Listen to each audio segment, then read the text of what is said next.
Olá, pessoal! Sejam todos muito bem-vindos. Eu sou o Jader Burtê, sou ginecologista e obstetra, formado pelo Hospital Santa Casa de Porto Alegre, então fiz a minha formação em GO na Santa Casa de Porto Alegre.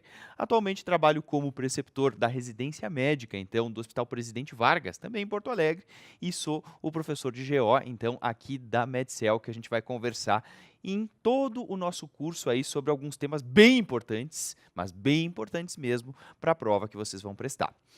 E eu começo falando sobre o assunto mais básico dentro da ginecologia, que é o assunto também que nos assombra aí desde os primórdios aí, né, da faculdade, depois quando a gente passa aí na residência, que a gente acha que a gente entendeu, aí depois pensa, não, mas eu acho que eu entendi um pouco melhor agora, que é o nosso famoso ciclo menstrual.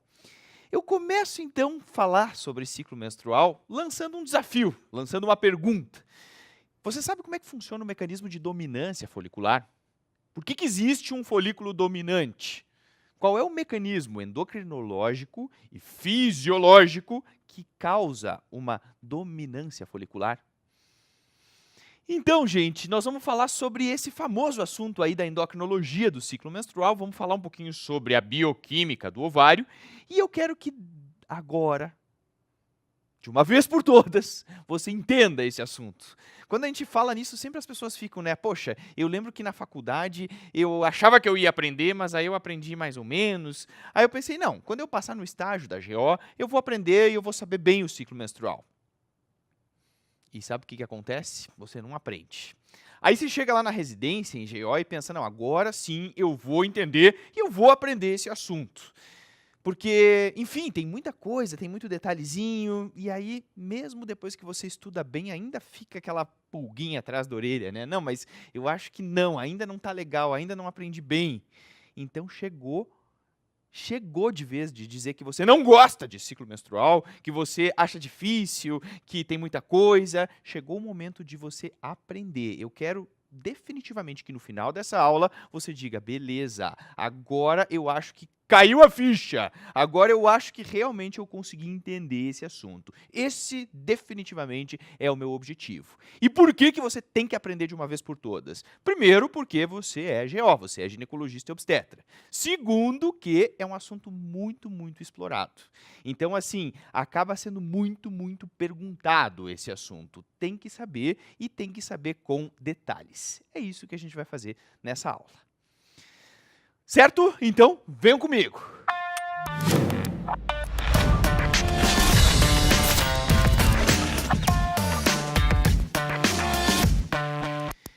Então, gente, eu começo com uma provocação, já com uma questão, já para lançar aí a pólvora para vocês, né? Aquilo que eu sempre digo, eu gosto de cutucar a onça com vara curta, né? E já lançar a pólvora de cara. Vamos começar com uma questão para depois a gente entrar no assunto e depois a gente volta para essa questão. Com relação ao recrutamento folicular no ciclo menstrual, assinalar a errada, a incorreta. Aí tem assim, ó, ocorre por aumento dos níveis de FSH no final da fase lútea anterior. Relaciona-se com a diminuição dos níveis de inibina A, progesterona e estradiol no final da fase lútea anterior. A C diz assim, dentre os folículos recrutados, o dominante é aquele que apresenta a maior atividade da aromatase, o maior nível estrogênico e o maior número de receptores de FSH. Vamos ver a D. Os estrogênios são sintetizados principalmente pelo estímulo do FSH e os androgênios do LH. E aí, níveis elevados e constantes de LH determinam a ruptura do folículo dominante, levando à ovulação. E aí, gente, o que vocês responderiam aí nessa questão? Bora lá! Então vamos começar com o grande centro gerador de tudo, de todo o ciclo menstrual, que é o hipotálamo. O hipotálamo, então, é uma região do sistema nervoso central que produz um polipeptídeo chamado GNRH. O que é o GNRH? Ele é, então, um peptídeo liberador de gonadotrofinas. É o famoso hormônio liberador das gonadotrofinas. Lembra que ele é produzido pelo hipotálamo de uma forma pulsátil, de uma forma intermitente. Toda vez que o hipotálamo produz, ele produz de uma forma pulsátil, de uma forma intermitente. Se o GNRH for produzido de uma forma constante, de uma forma contínua, não adianta, ele não vai ter atividade sobre a hipófise. Ele precisa ser pulsátil e intermitente para ter uma atuação adequada.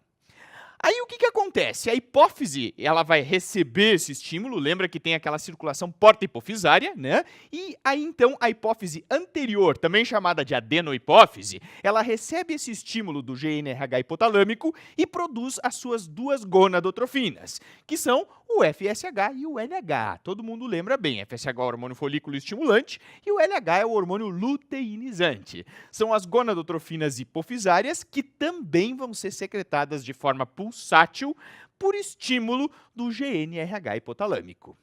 Ok?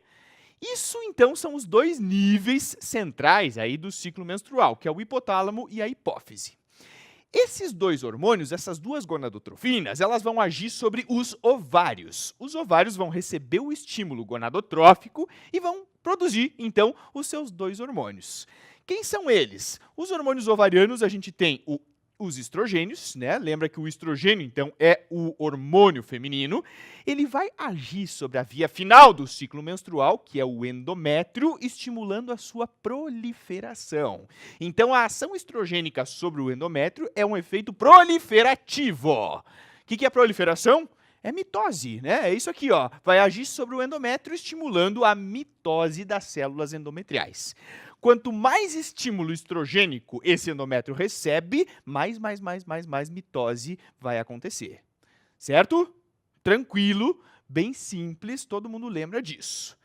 Posso começar a aprofundar um pouquinho mais?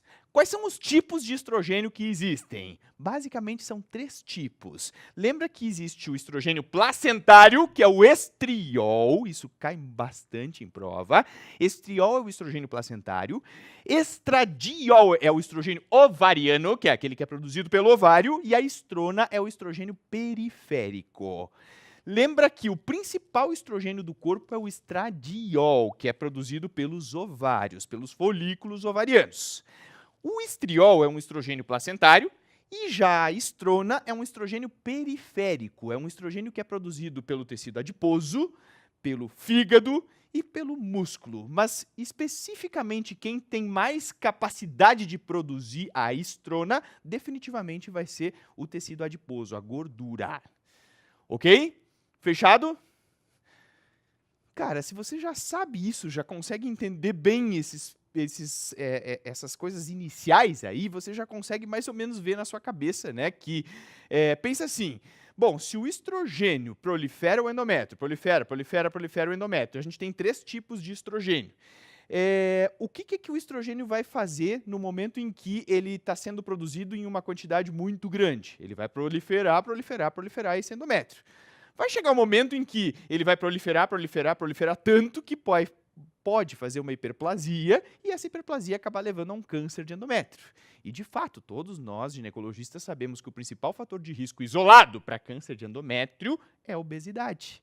Por quê? Tudo tem um motivo, né? O que eu digo, a nossa especialidade, ela é apaixonante justamente porque ela é muito objetiva e ela tem sentido, né? A gente não fica naquela coisa de ficar discutindo o sexo dos anjos, né? Não, tudo tem um motivo e esse motivo, ele é lógico, ele é objetivo. Por que a paciente obesa tem mais câncer de endométrio? Porque a obesa produz mais estrona, que é o estrogênio periférico. A gordura é um órgão que produz muita estrona. Então, por isso que essa paciente então, vai estar sempre sob estímulo estrogênico, às custas de estrona. Por isso ela prolifera o endométrio, faz uma hiperplasia, inclusive com risco de evoluir para câncer de endométrio. Tranquilo? Bem simples. Beleza, Jader, eu entendi. Mas e a progesterona? Onde é que ela entra aí? A progesterona, na verdade, ela é também um hormônio ovariano, também é produzido no ovário, e a gente sabe que a progesterona tem um efeito secretor sobre o endométrio. O que é isso? Ela estimula a secreção endometrial. À medida que o endométrio foi proliferado pelo estrogênio, esse endométrio vai começar a produzir mucopolissacarídeos para receber o ovo fecundado.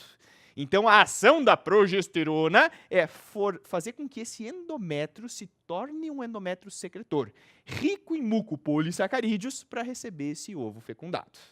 É só olhar o nome, né? Progesterona.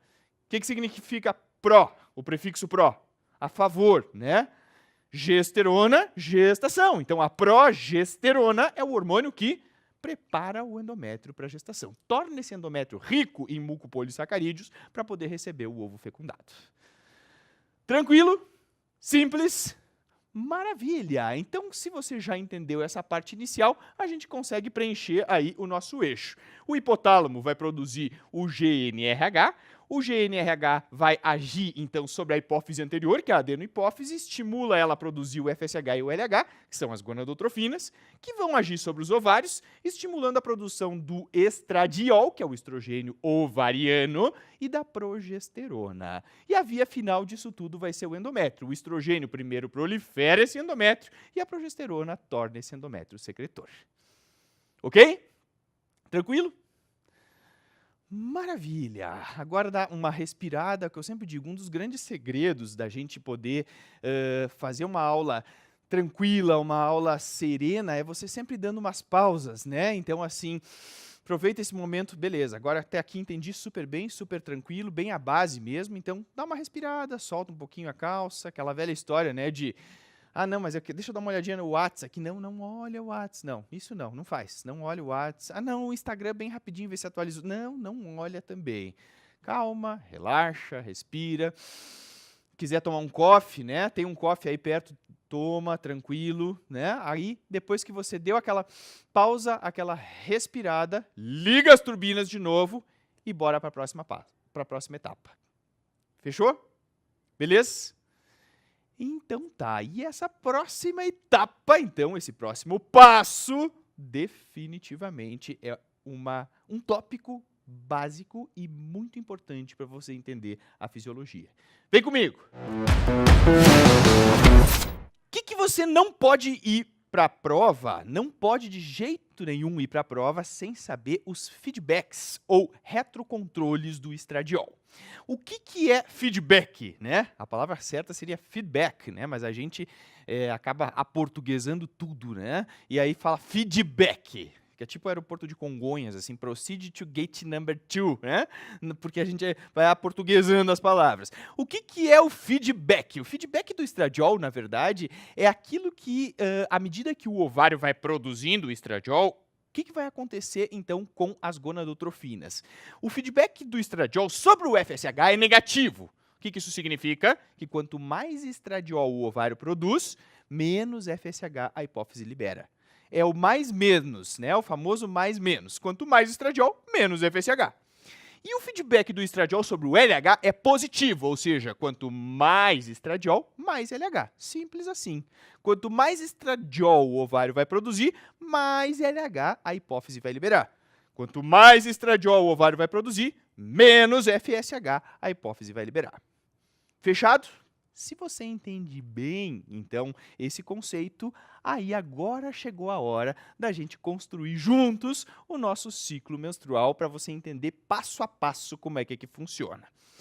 Então, galera, assim, ó, é aquilo que eu sempre digo, a gente usa sempre o ciclo padrão para estudar ele, né? E o ciclo padrão tem 14 dias. É lógico que é variável de mulher para mulher, mas a gente pega a média, se você pegar aquela famosa curva de Gauss, que é a curva normal, né, de normalidade, é uma curva que se usa muito em estatística, a média das mulheres no mundo é, então, aí um ciclo de 14 dias de fase proliferativa e mais 14 dias de fase secretora. Então, vai dar uma média de 28 dias, certo? Então, 14 e 14. Aí, então, assim, o primeiro dia do ciclo menstrual, ele começa com a menstruação, certo? O 14º dia do ciclo menstrual vai ser o final da fase proliferativa. E o 28º dia do ciclo menstrual vai ser, então, o final da fase secretora. Aí, então, vocês podem ver que o endométrio descama durante a menstruação, ele vai crescer, vai aumentar de espessura durante a fase proliferativa e ele vai estabilizar a sua espessura na fase secretora. Ele vai se tornar secretor, né, e estabiliza, então, aí a sua espessura. Olha que legal, olha que interessante. Você já consegue mais ou menos já ir vendo na cabeça qual é o hormônio que está agindo em cada fase. Se na primeira fase, nos primeiros 14 dias, você tem uma proliferação do endométrio, qual é o hormônio que está agindo? O estrogênio, porque é o estrogênio que prolifera endométrio. Na segunda fase, você tem um endométrio que está secretando. O nome da fase já diz, a fase secretora. Então, qual é o hormônio que está agindo aí? A progesterona. Bem simples, bem tranquilo. Eu gosto sempre de começar a explicar o ciclo menstrual pelo FSH, porque eu acho que fica muito mais didático você entender quando começa explicando pelo FSH.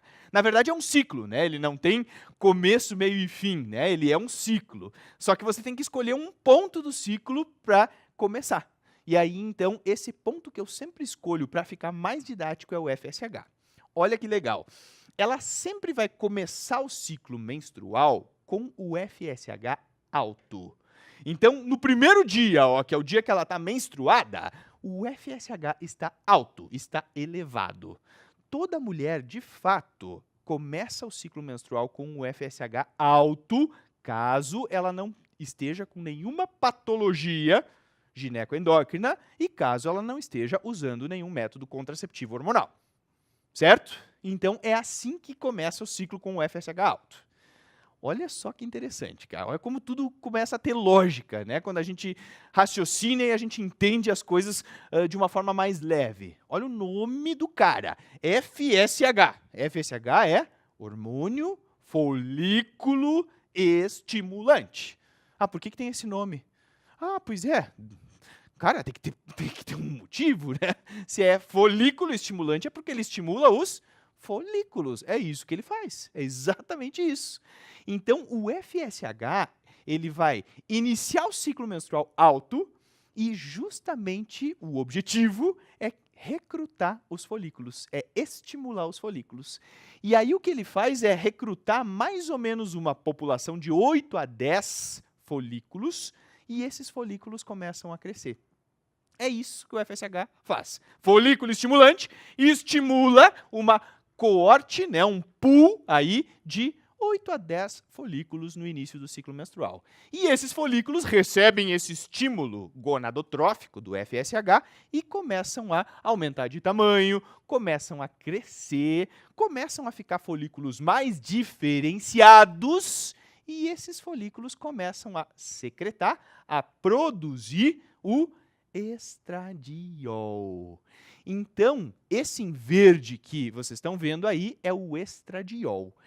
Então, olha só, o folículo começou a crescer, começou a aumentar de tamanho, começou a produzir estradiol. Estradiol, estradiol, estradiol. Então, o estradiol está bem baixinho ó, no início do ciclo, à medida que os folículos começam a crescer, o estradiol começa a subir, começa a elevar. E olha que bacana, esses folículos em crescimento, esses 8 a 10 folículos em crescimento que estão aí dele produzir o estradiol, eles, à medida que eles crescem, eles vão começando a produzir quantidades cada vez maiores, mais crescentes de estradiol. Como é que vocês me disseram que era o feedback do estradiol sobre o FSH mesmo? Negativo. Então quer dizer que quanto mais estradiol, menos FSH. Sim? Sim, é isso. Então, à medida que o estradiol começa a ser bombado ali na circulação da pessoa, o que vai acontecer? Vai diminuir os níveis de FSH. O feedback, a alça de feedback vai acontecer. Olha que legal aqui no gráfico. Quanto mais estradiol vai sendo produzido, menos FSH vai ser liberado pela hipófise. E à medida que esses folículos vão crescendo, esse processo vai cada vez acontecendo mais, vai deprimindo cada vez mais a produção hipofisária de FSH e vai aumentando cada vez mais a produção ovariana de estradiol. E olha que legal, olha que bacana. Desses 8 a 10 folículos que foram recrutados, somente um deles vai ser o chamado folículo dominante, que depois a gente vai estudar bem bioquimicamente qual é o mecanismo de dominância folicular. Até porque foi a pergunta que eu lancei para vocês no início. Então você imagina, eu tinha ali 8 a 10 folículos produzindo estradiol, e aí agora no final eu tenho só um, que é o folículo dominante. Chega uma hora que esse folículo produz, mas ele está sozinho aqui, né? E aí então vai chegar uma hora que ele vai diminuir a sua produção. É como se fosse uma orquestra, né? Vocês imaginam uma orquestra inteira tocando música e aí no final ali fica só o violinista no final tocando a música, né? Porque todos os outros folículos sofrem atresia. Só tem um que é o dominante. Os outros todos sofrem atresia. Todos os outros músicos saem ali da orquestra e fica só o violinista no final. Chega uma hora que ele não aguenta mais, né? Ele vai produzir e aí então vai diminuir. E aí eu vou ter um desenho de um pico de estradiol bem no final da fase proliferativa do ciclo menstrual. Esse pico acontece justamente porque acaba. Eu tenho só um folículo agora produzindo tudo, e aí definitivamente chega uma hora que ele não aguenta mais, ele faz um pico de estradiol no final da fase proliferativa. Olha que legal. Esse pico de estradiol, ele é fundamental. Ele é imprescindível para tudo. Por quê?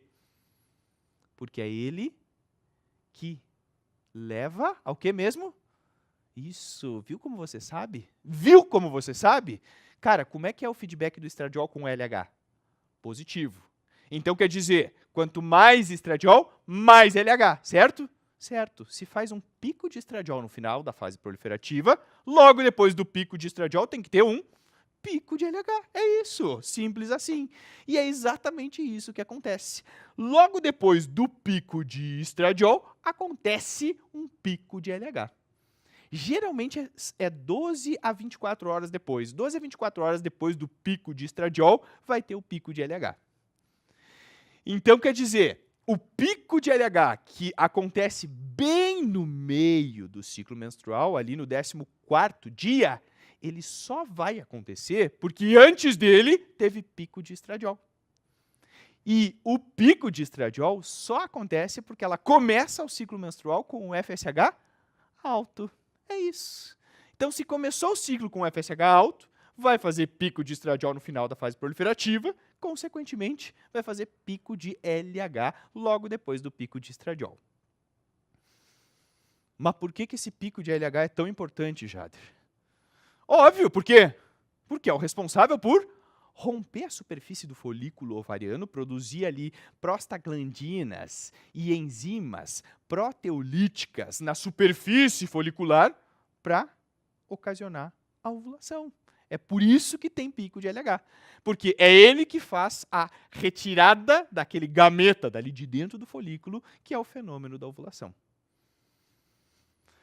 Então, gente, olha só, esse fenômeno ovulatório, né, que acontece bem no meio do ciclo menstrual, ele vai acontecer justamente por causa do pico de LH. Então, tudo está funcionando harmonicamente, ela começou o ciclo com FSH alto, aí então fez pico de estradiol no final da fase proliferativa e acabou fazendo pico de LH no final da fase proliferativa, bem no meio, né? Esse pico de LH vai agir sobre o ovário e vai estimular a produção de enzimas proteolíticas ali na superfície do folículo, e isso é fundamental para puxar daqui de dentro, então, o oócito, o gameta feminino, e fazer com que essa paciente tenha a ovulação. Ela só vai acontecer, então, por causa do pico de LH.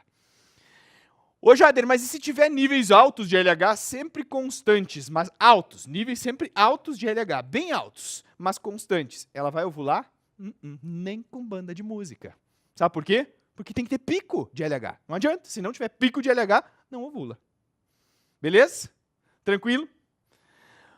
Muito bem, então, se você já entendeu que o pico de LH é fundamental e ele só acontece porque ela começou o ciclo com FSH alto, depois que faz o pico de LH, esse folículo ali que ovulou, que estava dentro do ovário, ele vai se transformar em uma estrutura chamada corpo lúteo. Saiu o gameta, saiu o oócito dali de dentro, lembra que ele ainda é um oócito, não é óvulo, né? Óvulo é só depois que fecunda, lembra disso? Ele ainda é um oócito, e o que fica ali no ovário, na verdade, vai sofrer uma luteinização e vai se transformar em uma estrutura chamada corpo lúteo. O corpo lúteo, então, é uma estrutura que fica ali no ovário, e esse corpo lúteo, ele tem a capacidade endócrina de continuar produzindo estradiol, que é o hormônio feminino, e realmente ele continua produzindo estradiol, fez aquele pico ali no final da fase proliferativa, e aí depois, na segunda fase, que é a fase secretora, continua produzindo estradiol, porque o corpo lúteo assume essa capacidade de voltar a produzir estradiol.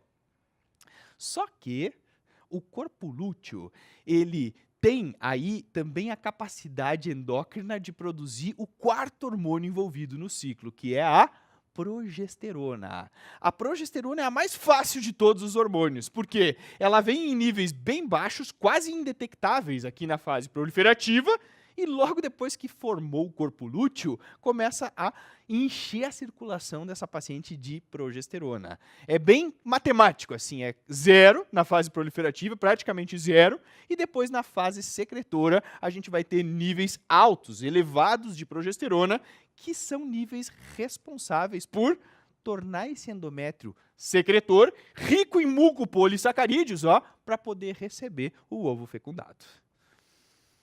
Certo? Entendido? E aí resta uma pergunta. Deixa eu te mostrar aqui. Jader, vocês devem estar querendo me perguntar. Beleza, eu entendi que a progesterona torna o endométrio secretor na segunda fase. Mas se o corpo lúteo também tem a capacidade de produzir estradiol, por que esse estradiol que é produzido pelo corpo lúteo não continua proliferando o endométrio? Por que ele estabiliza a espessura? Porque lembra que a progesterona, ela consegue bloquear o receptor estrogênico do endométrio.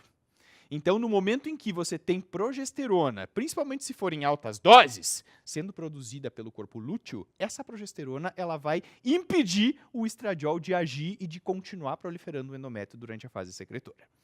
Ok? É uma questão de receptor, né? Existe um bloqueio do receptor estrogênico durante a segunda fase do ciclo menstrual. Certo? E a outra dica de prova é que o corpo lúteo, ele fica ali a vida inteira? Não, né? Óbvio que não. O corpo lúteo, gente, ele tem um tempo de vida, um tempo de existência, de permanência de 14 dias. E é uma das poucas coisas em medicina que é matemática. É 14 dias. Se você for pegar uma mulher aqui no Brasil, uma mulher lá na Ásia, uma mulher lá na Austrália, na África, todas elas vão ter 14 dias de fase secretora. Por quê? Porque o tempo de persistência do corpo lúteo no ovário é 14 dias. Se passou 14 dias e depois desses 14 dias nada aconteceu, não houve fecundação, o corpo lúteo fica velho e sofre luteólise, né? Lise é quebra, então ele vai sofrer uma luteólise no final de 14 dias.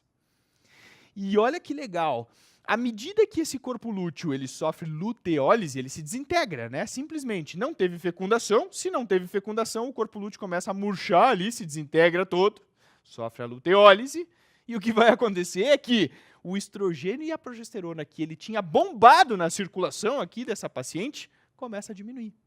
Então, bem no finalzinho da fase secretora, a gente vai ter uma queda do estradiol e uma queda da progesterona. E à medida que os níveis de estradiol e de progesterona começam a despencar, como é que é o feedback do estradiol com o FSH mesmo? Negativo. Se tem mais estradiol, tem menos FSH. Se tem menos estradiol, tem mais FSH. Então, à medida que começa a cair os níveis de estradiol no final da fase secretora, o que vai acontecer? Vai começar a subir os níveis de FSH. E olha aqui, é exatamente isso que acontece. Começa a cair o estradiol, começa a subir o FSH. E é por isso que ela começa o ciclo menstrual com um FSH alto. Por quê? Porque isso já é herança do ciclo anterior, né? No final da fase secretora do ciclo, ela já estava com o FSH subindo cada vez mais, e isso que faz com que ela comece o ciclo com o FSH alto. Ele tem que estar alto no início do ciclo menstrual para recrutar folículos para o ciclo subsequente. Ficou claro, gente? É exatamente isso o que você precisa saber sobre esse mecanismo do ciclo menstrual. E se você entende os mecanismos de feedback, e se você entende como que cada hormônio interage um com o outro, fica tranquilo, cara, fica filezinho aí de entender. Fechado? Beleza? Entendido? Então dá aquela respiradinha de novo. Acho que sim, beleza, sentou, agora tranquilo. Respira, tudo certo, né? Se quiser rever de novo todo o sobe e desce dos hormônios, né, para deixar bem fixado, bem entendido, pode fazer isso, né? Mas é importante sempre que você só passe para a próxima etapa no momento que você diga, beleza, tranquilo, entendi, show de bola. Tá tranquilo? Sim. Tá tranquilo? Maravilha. Então tá, se tá tranquilo, tá favorável, tudo certo então. Então, gente, olha só. A primeira fase, que é a fase proliferativa, também pode ser chamada de fase folicular. E a segunda fase, que é a fase secretora, também pode ser chamada de fase lútea, né? Fase folicular, porque você está falando sobre o período de crescimento, recrutamento e crescimento dos folículos. E a fase secretora é o momento em que você tem o corpo lúteo ali na superfície do ovário. E aí, então, você também chama de fase lútea. Mas não esquece, a fase lútea, que é a fase secretora, ela é 14 dias. Ela é pétrea, ela é fixa. O que determina o tamanho do ciclo menstrual, então, o número de dias, né, que cada mulher vai ter o seu ciclo menstrual é o comprimento da fase proliferativa, da fase folicular. Porque a secretora é sempre 14 dias. Ok? Maravilha. Bom, Jader, mas me diz uma coisa, e se tem fecundação, né? Se teve fecundação, ela teve relação ali naquele período, e aí, definitivamente, o que aconteceu é que essa paciente não estava usando nenhum método, e aí, então, ela engravidou. Lembra que quando a paciente engravida, aquele ovo fecundado vai formar, então, a estrutura embrionária inicial, e nessa estrutura embrionária inicial vai ter uma área chamada de sincício trofoblasto. O sincício trofoblasto, na verdade, é uma área multinucleada que começa a produzir os primeiros hormônios desse embrião. E um dos primeiros hormônios que o sincício trofoblasto produz, definitivamente, é o HCG, é a gonadotrofina coriônica.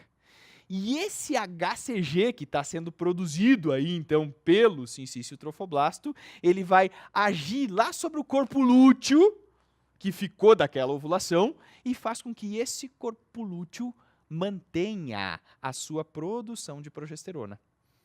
Então, quer dizer, se tem um trofoblasto em atividade ali que está produzindo HCG, esse HCG, essa gonadotrofina coriônica, vai agir sobre o corpo lúteo daquela ovulação, mantendo ele ali na superfície do ovário, e esse corpo lúteo, ele prolonga o seu tempo de produção de progesterona, justamente para poder manter a gravidez, né? Para que ela consiga manter a gravidez, ela tem que ter níveis altos de progesterona. Se o corpo lúteo morre em 14 dias, alguém tem que tentar manter aquele corpo lúteo por mais de 14 dias. E esse alguém é o HCG. Então, o HCG age sobre o corpo lúteo e estimula ele a seguir produzindo progesterona até 8 semanas, mais ou menos 8 semanas de gestação, que é o momento, então, em que a placenta adquire a capacidade hormonal. Ela consegue sozinha, aí, definitivamente, começar a produzir progesterona. Tanto que se você tirar o corpo lúteo, né, aquele famoso experimento que faz com as ratinhas, né, de laboratório, se você tirar o corpo lúteo delas numa gravidez aí de 5 semanas, de 6 semanas, elas vão abortar. Justamente porque o corpo lúteo é o que está segurando a progesterona dessa gravidez, enquanto a placenta não consegue ter a sua própria produção. Fechou? Então, se você entendeu, né, se está tudo claro, então, doutores e doutoras, definitivamente eu fico feliz e posso dizer que você agora está entendendo que você está bem. Esse é o objetivo, né? Nosso famoso Dr. House, né? Com todos os seus méritos e todos os seus problemas também, né? Quem acompanhou, né, lembra bastante aí. Então, realmente, se você entendeu, eu já posso dizer que você está no caminho certo. Beleza, Jader, eu entendi, ficou claro para mim, ficou tranquilo, agora definitivamente eu consegui entender bem isso, mas me diz uma coisa, tem mais algum hormônio aqui no ciclo que é importante eu saber? Tem. Tem mais um hormônio que costuma aparecer na prova, que é aquela famosa inibina. Lembra o que é a inibina? A inibina, ela é um tipo de hormônio que também é produzido no ovário, e a inibina, ela inibe o FSH. O nome já diz, né? Se ela é inibina, ela tem que inibir alguém. E é isso aí que ela faz, ela inibe o FSH. Olha que legal. No início, então, na primeira fase do ciclo, a inibina que sobe é a inibina B. E a ação dela é uma ação sinérgica com o estradiol. Lembra que o estradiol, à medida que ele vai sendo produzido, ele vai fazendo feedback negativo com o FSH. Mesma coisa, a ação é sinérgica com o estradiol. À medida que a inibina está sendo produzida, está sendo liberada na circulação, a inibina B, basicamente quem produz, então, também é o folículo ovariano, e essa inibina B inibe o FSH. Na fase lútea, ou fase secretora, a gente vai ter o papel da inibina A. Então, a segunda inibina é a inibina A, ela vai estar alta na fase secretora. E a ação também, é uma ação bem junto, contextualizada com a ação do estradiol. Então, o estradiol está segurando, está bloqueando aí o FSH, a inibina também. Ela está inibindo, está bloqueando o FSH. Tanto que você pode ver que quando começa a cair o estradiol e a progesterona, no final da fase secretora, também começa a cair a inibina A. E à medida que começa a cair a inibina A, começa a subir, então, o FSH. Beleza? Ô, Jader, eu preciso saber qual é que sobe na fase proliferativa, se é a B ou se é a A? Sim, precisa. Lembra que é o contrário, né? Primeiro é a B, depois a A, contrário da ordem alfabética, né? Então, primeiro sobe a B, depois sobe a A. Lembra daquela expressão gaúcha, né? O bah! É isso, bah! Então, primeiro vai subir a B, depois vai subir a A. Ah, mas qual é a questão clínica que eu preciso saber disso? Gente, aquilo que eu sempre digo, olha só. Eu não estou aqui definitivamente para ensinar você a importância de uma boa anamnese, de uma boa história clínica. Não estou aqui para ensinar vocês a atender melhor os pacientes de vocês. Eu acho que isso é um objetivo secundário. Claro que existe esse objetivo, mas é um objetivo secundário. Aqui eu estou para ensinar vocês o que cai na prova. E na prova eles gostam desses detalhezinhos, que geralmente não mudam o nosso dia a dia, mas que faz diferença. Você consegue pontuar na prova se você sabe isso. Então lembra que primeiro sobe a B na fase proliferativa ou folicular, depois sobe a A. É o BA, né? É o contrário da ordem alfabética. Show? Beleza? Maravilha! Então, se você entendeu bem aí essa dinâmica aí do ciclo menstrual, agora a gente vai falar de algumas coisas um pouquinho mais micro, vamos entrar aí definitivamente nesse mecanismo dos folículos. Como é que funciona essa estrutura folicular? E depois vamos falar um pouquinho sobre como que esses folículos produzem hormônios para poder fechar com o mecanismo bioquímico da ovulação. Por que que ele acontece, né? O mecanismo bioquímico da dominância folicular e da ovulação. Olha só, se a gente for pegar, então, assim, ó, os folículos ovarianos, desde lá do período embrionário, vocês sabem que a mulher ela começa a produzir, na verdade, os seus gametas já na vida intrauterina, né? O momento, olha só que legal, o momento em que ela mais tem folículos ovarianos, que ela mais tem gametas, é quando ela é um feto de 20 semanas. Então, com 20 semanas de gestação do feto do sexo feminino, é o momento em que ela mais tem gametas, que ela mais tem folículos. Esses folículos, então, com 20 semaninhas de gestação, eles vão receber, então, uma camada de células, o gameta está aqui, né? O ócito está aqui. Ele vai receber uma camada de células em volta dele, e essa camada de células recebe o nome de granulosa. Então, quer dizer, eu tenho o gameta, e em volta desse gameta eu tenho uma camadinha de células bem simples, né? São células achatadas, que eu vou dizer que essa camada é a camada da granulosa. Esses folículos, então, lá com 20 semanas, já vão ser chamados de folículos primordiais. Geralmente, os fetos do sexo feminino têm em torno de 7 milhões de folículos primordiais com 20 semanas. E esses folículos, eles já começam a sofrer atresia na vida intrauterina. Então, quer dizer que já no momento em que ela é um feto, ela já começa a ter atresia folicular. E essa atresia ela é muito, muito importante. Já caiu isso em prova também. Qual é o momento em que existe o maior número de, a maior taxa de atresia folicular? Cara, é na vida intrauterina, porque ela tem 7 milhões com 20 semanas e quando ela nasce só com 1 milhão. Então quer dizer que mais ou menos 6 milhões de folículos já foram depletados na vida intrauterina. Já sofreram atresia.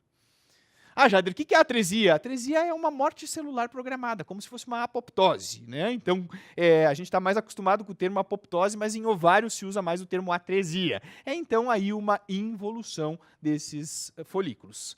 A grande taxa de atresia, a maior taxa de atresia é intrauterina, porque ela vai nascer com 1 milhão. E aí, olha que interessante.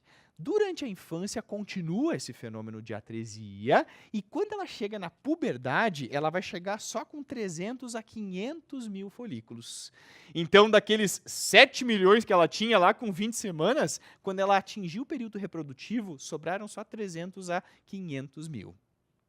Esses folículos, então, já no momento em que ela está na puberdade, essas células que estão em volta do gameta, que são as células da granulosa, elas começam a crescer, começa a ficar uma camada aí de células maiores, estratifica, né? Então eu vou ter aí, olha só, aqui primeiro a gente tinha uma camadinha simples, né? Agora eu vou ter uma camada estratificada de células. E tem algumas células lá do interstício do ovário que vão se acoplar aqui nesses folículos e vão gerar uma segunda camada do folículo que a gente chama de camada de células da teca. Então, tinha a granulosa e agora começou a ter célula da teca em volta da granulosa. Isso forma, então, o chamado folículo primário. Os folículos primários, definitivamente, então, eles acabam se formando por gameta, mais células da granulosa, mais células da teca. E olha só que interessante, esses folículos primários, então, são aqueles que entram no famoso game da ovulação. Até ele adquirir o estágio de folículo primário, tudo isso é independente de ação hormonal. Agora, esses folículos primários vão ser recrutados a cada ciclo menstrual e esses folículos primários, então, vão ter aquele famoso fenômeno de dominância e vão se transformar em folículos secundários. Só que, para transformar primário em secundário, tem que ter a ação do FSH, porque é ele que recruta esses folículos e é ele que torna esse folículo um folículo, então, maduro, né? Um folículo que tem o antro, que a gente chama, né? Que é aquela cavidade dentro dele. Então, resumindo o que eu falei. Presta atenção, olha só. Folículos primordiais, definitivamente é só gameta mais células da granulosa, certo? Aí eles se transformam em folículos primários, que tem gameta, células da granulosa, mais as células da teca. Esse fenômeno de transformação do primordial em primário não tem nenhum tipo de ação hormonal. Não precisa do FSH para acontecer isso. Ele vai acontecer intrinsecamente. Agora, para transformar um folículo primário em um folículo secundário, que é aquele famoso folículo antral, já um folículo que está pronto para ovular, aí tem que ter ação do FSH. Porque esse mecanismo de recrutamento folicular, ele acontece pela ação do FSH. Ele vai lá e ele que vai fazer crescer o folículo primário e se transformar em um folículo secundário com uma cavidade dentro dele, que é o antro, e aí ser o famoso folículo ovulatório, que está prestes a ovular. Ou ainda chamado folículo de Graafi, né? A gente chama que é o folículo maduro, aquele que está já em momento de estourar ali, de fazer a ovulação. Certo? Tranquilo?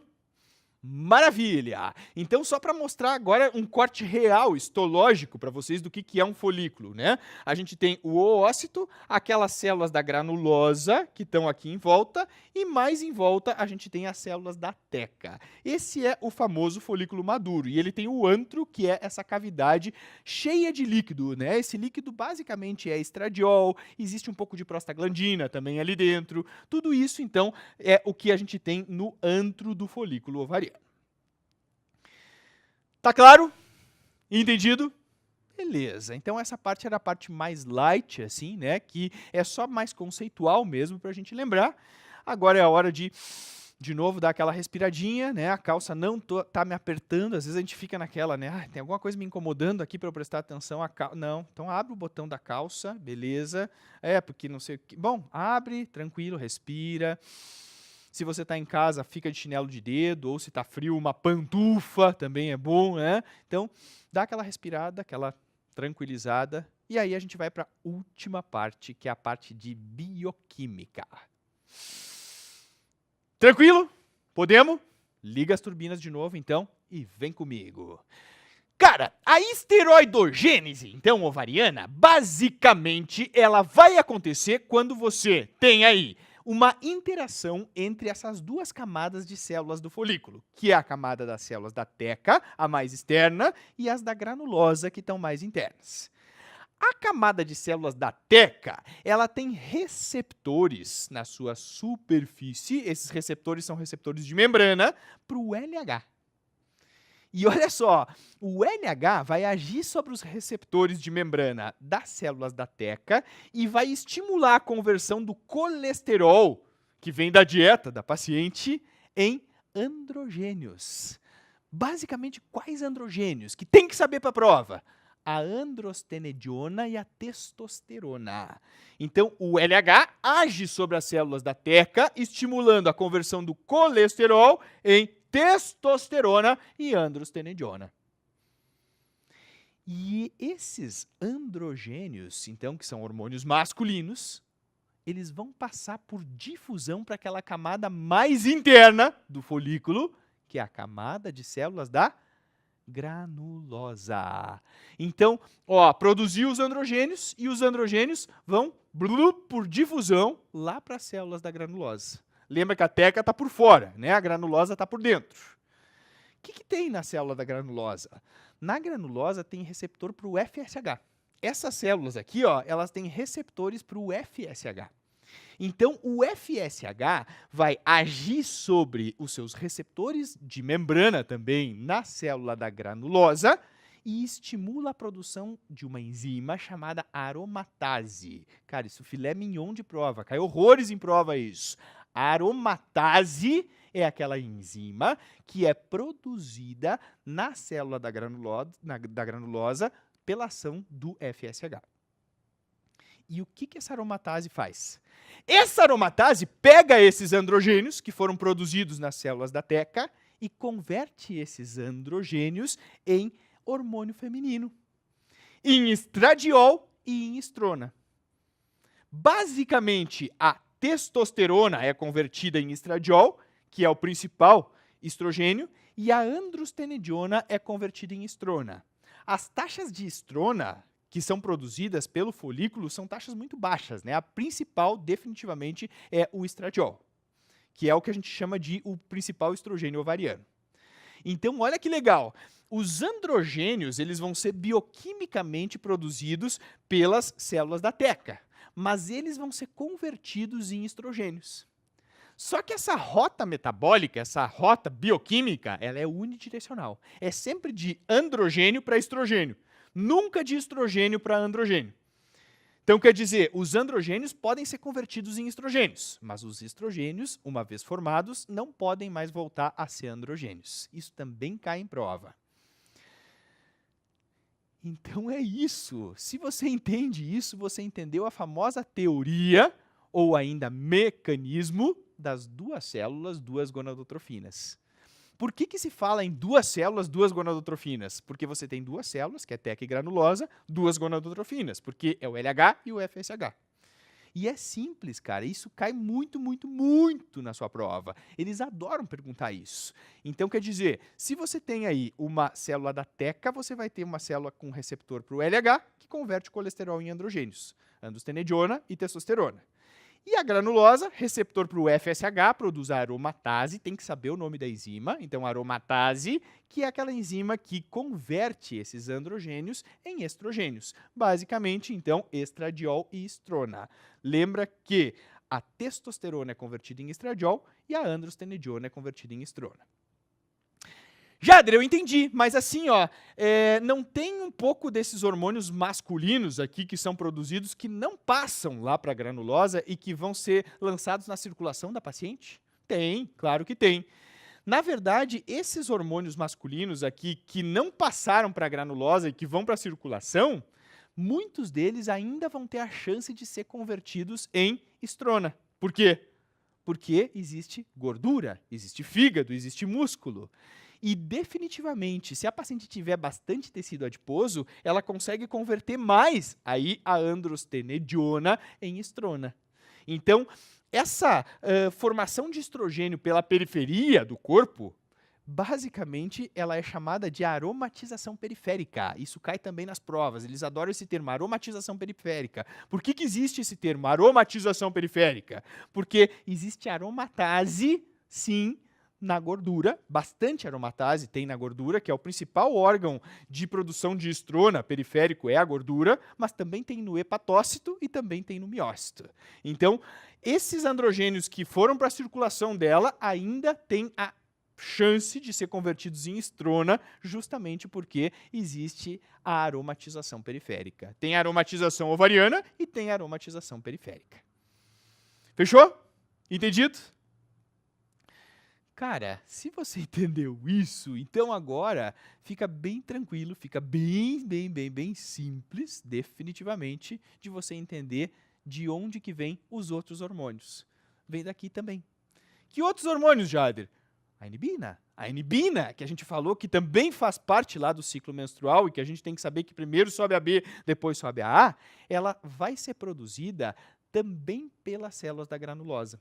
Então, a granulosa, além de produzir hormônio feminino, ela também produz inibina. E essa inibina, que é produzida ali na célula da granulosa, vai fazer o quê? O nome dela já diz. Inibina! Então, ela inibe o FSH. É isso que ela faz. Ela vai lá e, puf, bloqueia a produção de FSH. Ela faz quase que a mesma coisa que o estrogênio, porque o feedback do estrogênio com o FSH é negativo. Então, quer dizer que, à medida que tem mais estrogênio, menos FSH. Mais inibina, menos FSH. Jader, mas e se já formou o corpo lúteo? Quem é que vai produzir a inibina? Vai ser, de novo, o corpo lúteo. Aquelas células que eram células da granulosa no folículo, na fase proliferativa, vão se transformar depois em células do corpo lúteo. Então, aquelas células que eram células da granulosa, que agora viraram corpo lúteo, são elas que vão produzir a inibina A. A inibina B é basicamente produzida na célula da granulosa no folículo em crescimento. A inibina A é produzida por aquela célula que era a célula da granulosa e que agora virou uma célulazinha de corpo lúteo. Ok? Entendido? E a última coisa, então, para botar a cerejinha no bolo aí, né, que eu sempre digo para tentar transformar esse limãozão azedo, que muita gente acha que é um limão azedo, em limonada, é a questão do fenômeno de dominância folicular. Presta atenção aqui, olha só. À medida que você tem um folículo que está crescendo, que está produzindo quantidades cada vez mais crescentes de estrogênio, especificamente o estradiol, que é o principal deles, o estradiol ele tem uma propriedade de fazer um fenômeno chamado fenômeno de upregulation. Sabe o que é isso? Upregulation? Como assim? Vamos aportuguesar. Upregulation. O que é o mecanismo de upregulation? Gente, à medida que produz bastante estradiol pela célula da granulosa, esse folículo está grande, está começando a crescer, está produzindo estradiol. Esse estradiol, ele libera mais receptores de FSH lá na célula da granulosa. O que é isso? Imagina que o receptor está fechado, né? Tem receptor ali para FSH na célula da granulosa, só que esse receptor está fechado. No momento em que você produz estradiol, o estradiol ele acaba fazendo um upregulation desses receptores, ou seja, esse receptor que estava fechado, ele torna esse receptor aberto, funcionante. Então, quer dizer, ele vai abrir o receptor e vai fazer com que essa célula tenha mais receptores funcionantes de FSH. Tá, e o que isso vai levar? Isso vai levar o folículo a produzir mais aromatase. E se produz mais aromatase, mais estradiol produz. Porque converte mais androgênio em estrogênio. Então é um mecanismo vicioso, né? Quanto mais estrogênio ele vai produzindo, mais upregulation ele faz de receptores de FSH. Consequentemente, mais aromatase ainda. Quanto mais aromatase, mais produz hormônio feminino. Na verdade, esse mecanismo, ele é, geralmente, o folículo que consegue fazer esse mecanismo, ele acaba ganhando a corrida dos outros, né? Porque todos os outros também estão crescendo igualmente. Mas aquele folículo que conseguiu pegar o FSH mais rápido na célula da granulosa vai produzir aromatase e já vai produzir o estradiol. E quanto mais estradiol ele vai começando a produzir, digamos que esse aqui começou a produzir estrogênio antes dos outros, ele já faz o upregulation dos seus receptores. Aquele receptor que estava inativo, fechado, se torna um receptor aberto.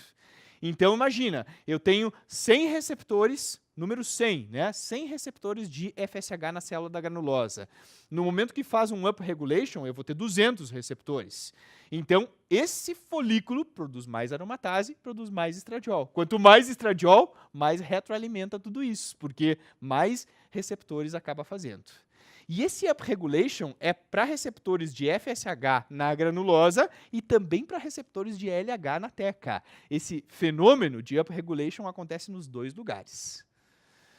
Certo? Então, todos os outros folículos que perderam a corrida, daqueles 8 a 10 que foram recrutados, definitivamente eles vão começar a entrar em processo de atresia. E esse folículo cada vez se diferencia mais e vai ser o fenômeno do folículo dominante, o fenômeno de dominância folicular. Entendido? Jader, mas e por que os outros também não produzem? Olha só que legal, olha que interessante. Esse fenômeno de dominância folicular acontece bem no final da fase proliferativa, né? Então, ele vai acontecer aqui, ó, no final da fase proliferativa.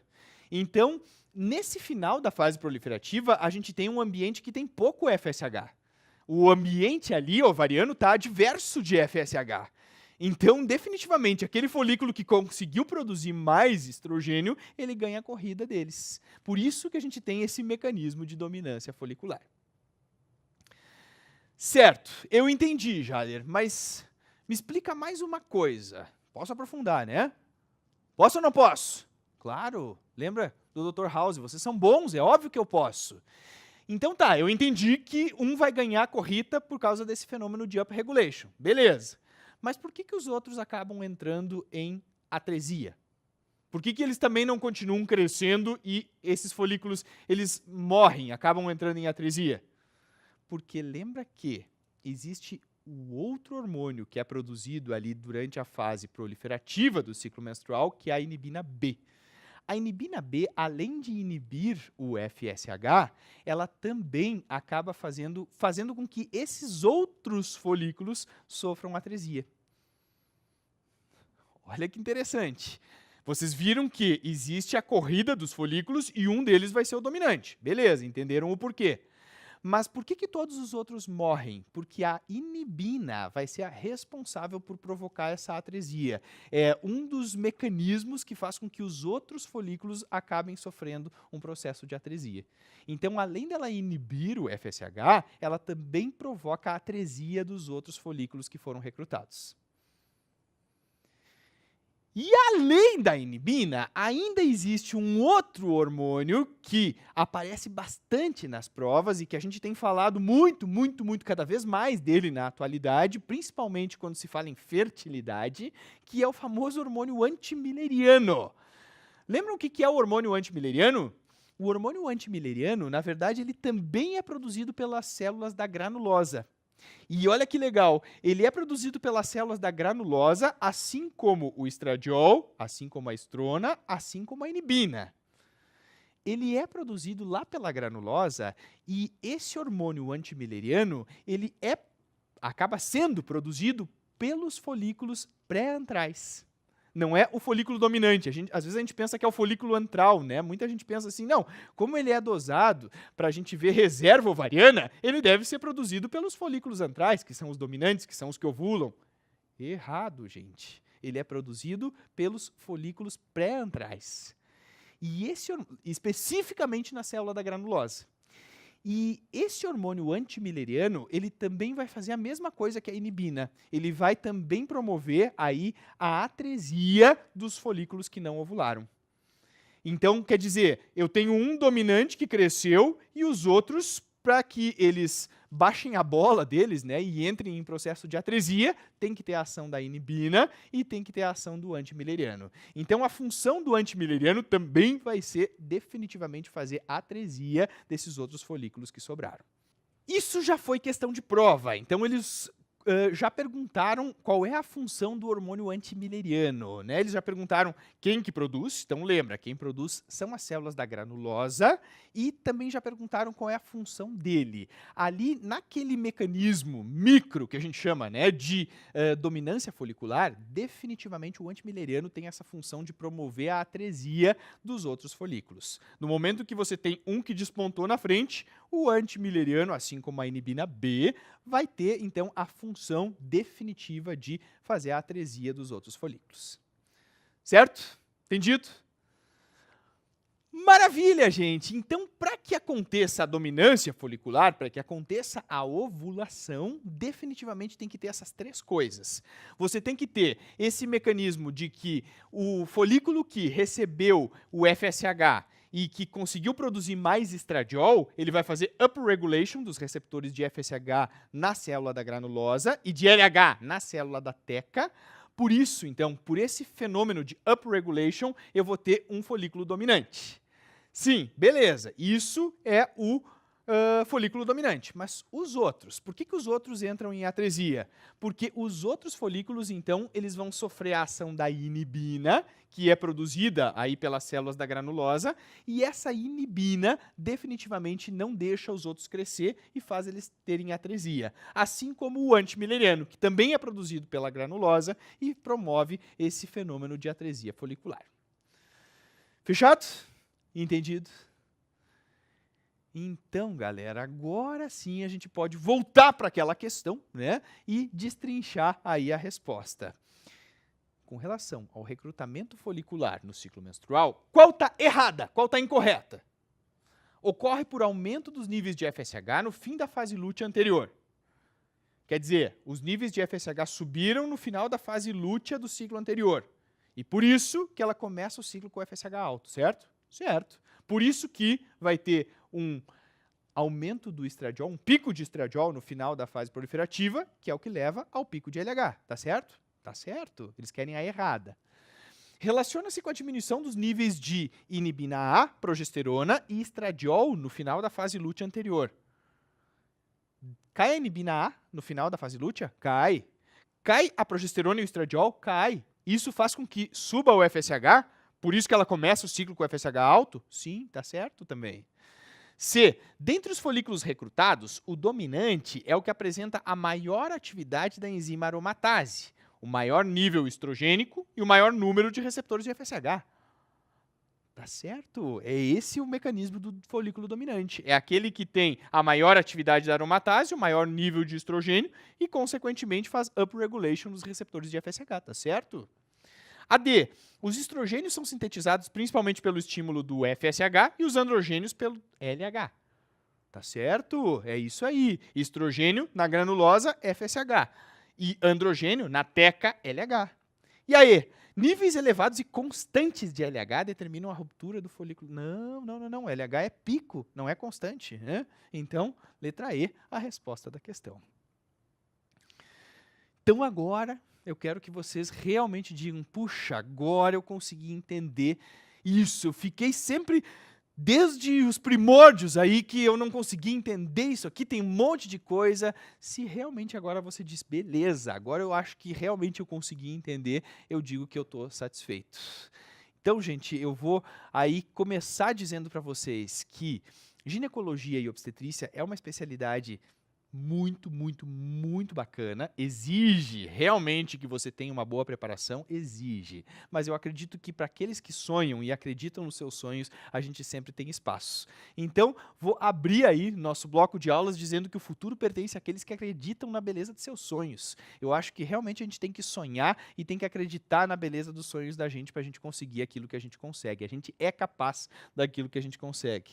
Esses aqui são os meus dois pimpolhos aí, ó, o Eduardo e a Isadora. E aqui a gente tem aí o grupo de R3 do hospital que eu trabalho, né? A Patrícia, o Rodrigo, Bruna, a Iane e a Josiane, né? Então, definitivamente aí um clima bem legal, bem bacana, né? Que a gente teve e acho que tem tudo aí para a gente conseguir construir um estudo legal, um estudo bacana, definitivamente para a gente detonar aí na prova que vem pela frente. Como é que eu comecei provocando vocês? Como é que funciona mesmo o mecanismo de dominância folicular? 3 coisas, vamos lá. Upregulation dos receptores, que acontece pelo estrogênio, sim. E aí? E os outros morrem por quê? Por que faz atresia os outros folículos? Por causa da inibina e por causa do antimileriano. Se você entendeu, fico extremamente satisfeito. E aí, então, a gente já entra depois, nas próximas aulas, sobre... A gente começa a falar, né, basicamente sobre as patologias. Se você entende a fisiologia, fica muito mais fácil, muito mais leve, muito mais palatável você entender as patologias. Fechou? Um grande abraço. Qualquer dúvida que vocês tiverem, por favor, entre em contato comigo. Um abraço.